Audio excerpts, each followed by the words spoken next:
అంత చనువు ఉండేది కాదంటారా? యాజ్ ఇన్ పెద్దలకి మనం గబుక్కుమని ధైర్యం చెప్పేవాళ్ళం. ఉండేది కాదు. The entire world has changed అండి. ఓకే. పేరెంటింగ్ ఎప్పుడు మారదు.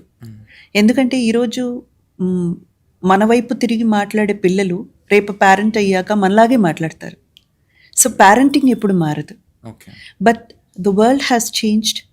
మన ఆలోచన విధానం కొంచెం కొంచెంగా అప్డేట్ అనే పేరుతో మారుతూ వస్తుంది. సో యునో సర్టన్ థింగ్స్ కొంతమంది పాయింట్ ఆఫ్ వ్యూ నుంచి చూసినప్పుడు మనకు తప్పు అనిపిస్తుంది, మన దాకా వచ్చినప్పుడు కరెక్ట్ అనిపిస్తుంది. So it is all about how you see and how you take it or how you do.